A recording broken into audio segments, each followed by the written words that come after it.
제가 집 공부 초반에 착각을 많이 했었어요. 제가 볼 때 아이가 너무 똘똘하고 공부도 열심히 하는 것 같더라고요. 그런데 레벨 테스트를 보면 항상 점수 보고 멘붕이 왔었어요. 황소 저희 첫째도 봤었는데요. 3학년 때 그리고 4학년 때 이렇게 두 번 봤었어요. 두 번 다 점수가 20점이 안 되었던 것 같아요.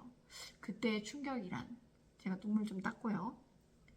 첫째가 시험 보고 나와서 모르는 문제가 3개 있었다고 했거든요. 그런데 점수는 그렇게 낮았던 거죠. 아무리 레벨 테스트가 애를 작정하고 기죽이는 테스트라지만 결과지 받아보면 알잖아요. 이게 낯설어서 점수가 낮은 건지 아니면 진짜 실력이 모자랐는지. 저희 첫째 같은 경우는 그 당시 후자였는데 이것을 아이가 이런 문제 유형은 처음 봐서 실력 발휘가 안 됐나 보다 하고 스스로 합리화했던 것 같아요. 그런데 이제 집공부 8년 차에 들어가고 레벨 테스트도 첫째, 둘째 여러 번 치르다 보니 아이의 현재 상황을 객관적으로 바라보는 게 매우 중요하다는 생각이 들어요. 왜냐하면 계속 합리화만 하다 보면 시간이 낭비되고 정작 그 중요한 그 공부할 시간에 공부 내공이 키워지지 않을 수 있거든요. 오늘은 열심히 하는 것 같은데 성적이 안 나오는 이유, 그리고 그 가운데 부모님이 하는 착각에 대해 얘기해 볼게요.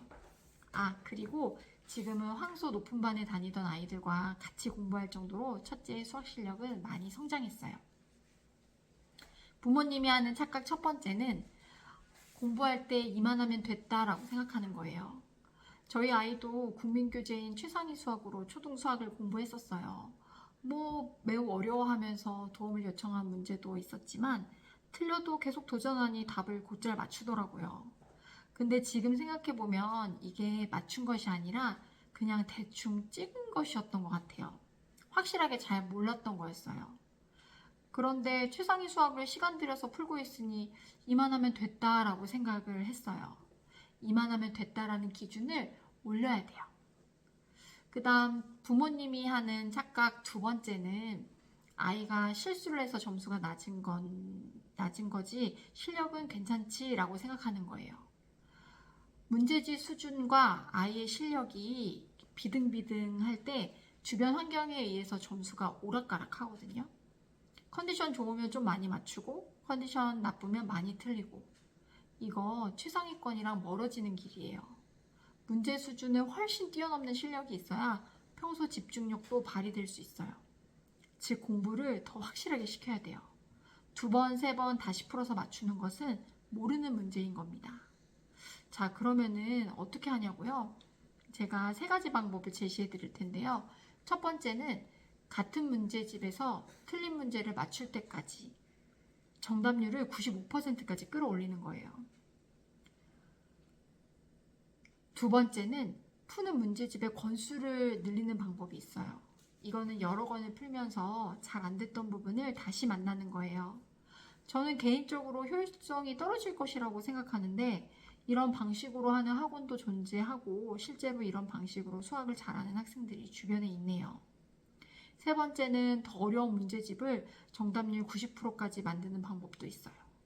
저는 첫 번째와 세 번째 방법으로 했어요. 저는 초등은 학기당 연산 문제집 1권, 유형 문제집 1권, 최상위 수학 1권으로 완전 학습을 하려고 했어요. 한 학기에 3권을 나가면서 동시에 중학교 선행을 하는 것이 그 당시 제가 했던 최선이었는데 지금 돌이켜서 생각해봐도 괜찮은 방법이었던 것 같아요.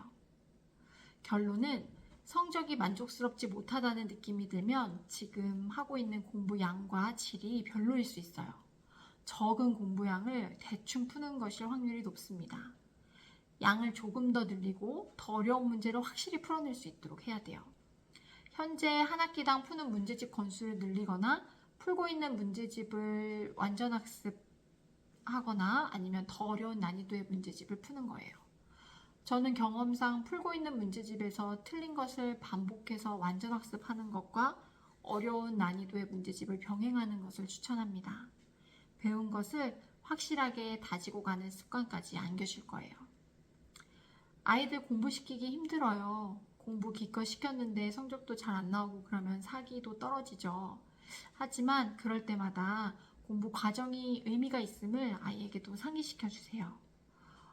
어린아이가 과정에 의미를 둘 수 있을까 의심하시겠지만 오히려 부모님보다 더 과정에 의미를 잘 둡니다. 오히려 부모님이 주로 조급해 하시면서 아이를 다그치는 경우가 많을 거예요. 공부는 진짜 장거리 레이스거든요. 아이의 성적보다 중요한 건 오늘도 공부한 바로 그 시간이에요. 그게 쌓이면 결국 실력이 됩니다. 그럼 오늘도 이야기 들어주셔서 감사합니다.